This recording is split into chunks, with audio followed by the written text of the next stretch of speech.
गुरु गोविंद सिंह, क्या अद्भुत महापुरुष। उनके दोनों बालकों को जब दीवार में औरंगजेब द्वारा चिनवाने का काम किया गया कि उनको दीवार में चिनवाया जाए, उनसे फिर कहा कि तुम्हें दीवार में अपने मृत्यु को नहीं चाहते हो तो तुम मेरा धर्म कबूल करो। मुस्कुराकर उन्होंने कहा, माफ करना, प्राण दे देंगे पर धर्म में अपना ही रखा ही रहूंगा। ये सामर्थ्यता सिर्फ और सिर्फ संतों की कृपा से आती है। गुरु गोविंद सिंह बहुत अच्छे साधक संत भी थे और बहुत बड़े योद्धा भी थे। कई बार लोग हमसे कहते हैं, महाराज हमें समझ में नहीं आया, एक हाथ में कृपाण यानी तलवार लेते हैं, पगड़ी भी बांधते हैं और दाढ़ी भी रखते हैं, खबर नहीं। हमने कहा बुरा मत मानिए, गुरु गोविंद सिंह संत और योद्धा दोनों हैं। बोले मतलब? हमने कहा मस्तक पर पगड़ी और दाढ़ी रख करके वो भगवान की माला का संकेत देते हैं और हाथ में तलवार लेकर के भाला का संकेत देते हैं।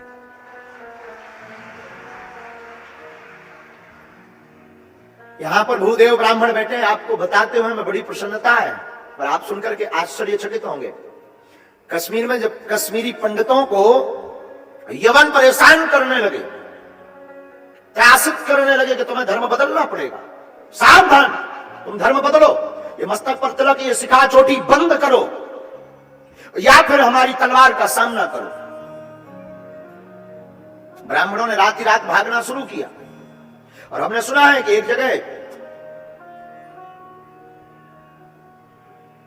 एक साधु पुरुष विराजमान था। उस साधु के पास आकर के गुरु तेग बहादुर उनके पास आकर के अपनी आप बीती बताई कि हम अपनी जिंदगी में बहुत परेशान हैं। वो यवन कहते हैं कि या तो आप तलवार का सामना करो या फिर हमारा धर्म कबूल करो, दूसरा धर्म, और हम सनातन को छोड़ना नहीं चाहते। हमने सुना है वो बुद्ध पुरुष ने हाथ में तलवार उठाई, जो हमेशा माला लेकर के गुरुवाणी बोलते थे, उन्होंने हाथ में माला उठाई, बोले चुप हो जाओ, अब तुम चिंता मत करो, अब हम उनका सामना करेंगे। आप अपनी जिंदगी में सनातन धर्म को मरते दम तक मत त्यागना, हाथ में माला भी रखना और जरूरत पड़ने पर भाला का भी प्रयोग करना,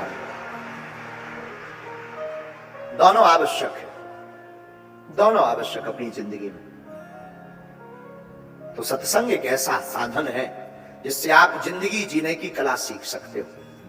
किसके साथ कैसा व्यवहार करना चाहिए ये आप भागवत से सीख सकते हैं, भगवान की कथा से सीख सकते हैं, भगवान के नाम कीर्तन से।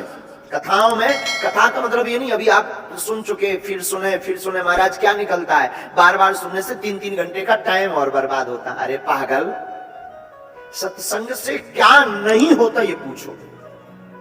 बोले सोनिहार।